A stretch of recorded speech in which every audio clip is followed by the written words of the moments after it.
Hoje eu resolvi falar sobre um futuro pós-apocalíptico derivado das mudanças climáticas que a gente tem provocado no mundo. Isso porque Porto Alegre tá um caos, o Rio Grande do Sul, de uma forma geral, tá abaixo d'água. Nas últimas semanas teve só um dia de sol e eu me lembro disso porque foi o dia que eu lavei as roupas. E também porque eu comecei a jogar um jogo no videogame devido ao fato dele se parecer muito com os jogos de tabuleiro que eu curto e ter uma história interessante, eu viciei. Eu tô falando de Mutante Ano Zero, Estrada para o Éden, em tradução livre. O jogo é legal, a jogabilidade é interessante, os gráficos são bonitos, mas eu quero mesmo é falar sobre a história e como ela se assemelha a coisas que a gente tá vendo no nosso mundo hoje em dia. Só que ao pesquisar mais sobre ele, eu descobri que realmente ele é derivado de um jogo de tabuleiro que foi lançado lá em 1984 por uma empresa sueca. Detalhe que não pode passar desapercebido é que 1984 também é o mesmo nome do livro do George Orwell. E também foi o ano em que uma bebê norte-americana recebeu num transplante o coração de um babuíno. Infelizmente, depois de 3 semanas, ela não resistiu, o que gerou algumas discussões sobre a ética na medicina. E também o ano em que foi lançado o primeiro Macintosh. A Sony lançou o CD Player e no primeiro MTV VMA da história, a Madonna com Like a Virgin perdeu para Cyndi Lauper com Girls Just Wanna Have Fun. E estrelaram nos cinemas filmes como Os Caça-Fantasmas, O Exterminador do Futuro, Gremlins e Indiana Jones. E também quando a AIDS foi descoberta. Então faz sentido que um jogo sobre um futuro incerto e com mutantes tenha sido lançado por aí. A história do videogame é bem semelhante ao do jogo original, mas com algumas pequenas mudanças. E serve pra gente notar que lá em 1984, os humanos já previam as mudanças climáticas e ninguém fez nada. No início a gente fica sabendo que uma pandemia atingiu o planeta. Um detalhe é que esse jogo foi lançado em 2019, um ano antes de um chinês comer um morcego sem preparar direito e espalhar Covid pelo mundo inteiro. Mudanças climáticas extremas e desastres naturais geraram uma espécie de guerra civil para conquistar os poucos recursos que ainda restavam. Nesse desespero, as superpotências mundiais jogaram suas bombas nucleares e aí varreram quase todas as coisas vivas do mundo. Enquanto isso, as famílias ricas e poderosas estavam investindo em bunkers subterrâneos e alguns bilionários tentando fugir daqui nos seus ônibus espaciais. Onde é que será que eu também ouvi algo sobre isso? Só que como para existir um bilionário precisa existir bilhões de pobres, a maioria foi dizimada e o que restou na Terra foi silêncio. E é aí que o jogo começa nos apresentando os dois cenários e uma possível salvação em um terceiro. Existe a Arca, que ela é governada por um ancião, que é um senhor que lembra das coisas como eram antes e dos nossos costumes, dos antigos, que somos nós.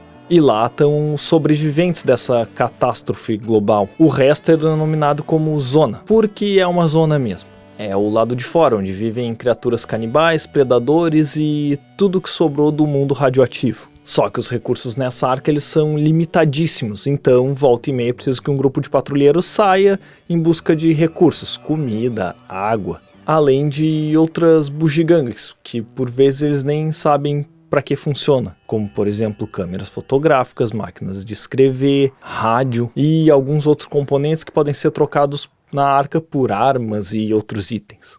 Claro que mesmo com esse mundo destruído, existem aberrações e fanáticos religiosos ainda para encher o saco. Eles volta e meia tentam encontrar e invadir a arca para saquear e matar quem tá lá dentro. Só que nem tudo na arca é perfeito, pois existem certas coisas que são toleradas e não deveriam mais existir, mas ainda assim parece ser melhor do que lá fora, na zona. Então cabe aos habitantes da arca aceitar que é assim. Só que um patrulheiro, que é um gênio das invenções e um dos mais importantes da arca, some. O nome dele é Hammond. E é aí que o ancião pede que esse grupo inusitado, formado por mutantes que foram encontrados quando eram pequenos, então eles não sabem por que eles são mutantes, saia em busca dele. E aí entram em cenas os personagens que a gente joga, que é o Dux, que tem cabeça de pato, o Boromir, que é um javali, entre outros que nós vamos encontrando ao longo da jornada. Eles são patrulheiros e saem para ajudar os outros habitantes da arca como forma de agradecimento, pois como eu disse antes, eles foram encontrados pequenos e não se sabe a origem deles, algo meio Sweet Tooth. E eles reparam bastante e conversam sobre isso, pois quando eles saem para fora para tentar achar coisas, em meio aos cadáveres não há ninguém como eles.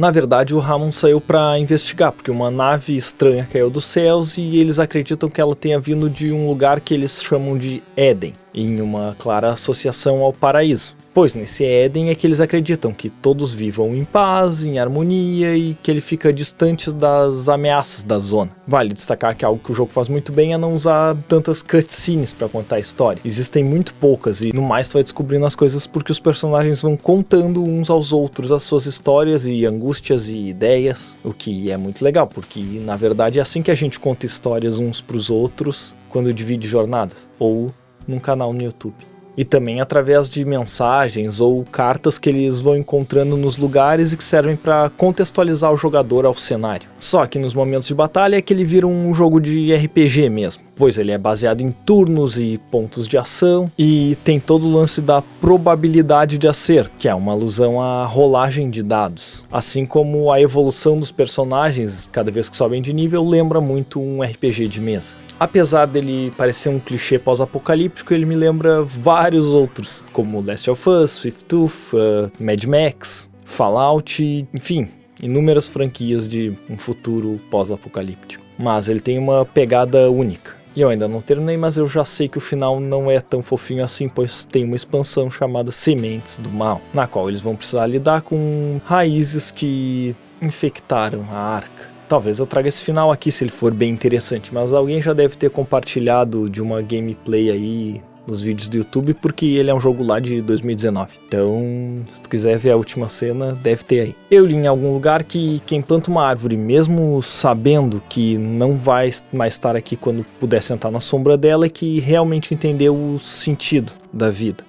E essa parece ser uma verdade, mas como é difícil implantar, com perdão do trocadilho, isso em larga escala. Isso porque o fato de eu ser pai faz com que eu me preocupe muito mais com o futuro e o que vai ser do mundo. Mas pelo visto quem tem o poder para deixá-lo um pouco melhor não está muito interessado nisso, porque as estruturas sociais já estão bem concretas, para que quem não tem ao menos uma faculdade, um doutorado, um mestrado não possa subir. E aí quem quer mudar o mundo é geralmente quem está abaixo nessa camada, não quem sempre foi favorecido por ele. E aí eu lembro da frase, nós vamos sair melhores dessa pandemia. Mas para quem não é rico, só piorou tudo. As empresas usaram a desculpa pandemia para piorar a situação dos colaboradores, que é uma palavra ridícula para não nos chamar do que a gente realmente é, empregado. Só que tal qual a referência do jogo, é melhor estar na Arca e aceitar algumas coisas do que estar na zona. Então eu só espero que essas catástrofes diminuam o ritmo, como a que a gente está vivendo aqui no Rio Grande do Sul agora, e que eu possa me divertir só jogando um joguinho de videogame baseado em um futuro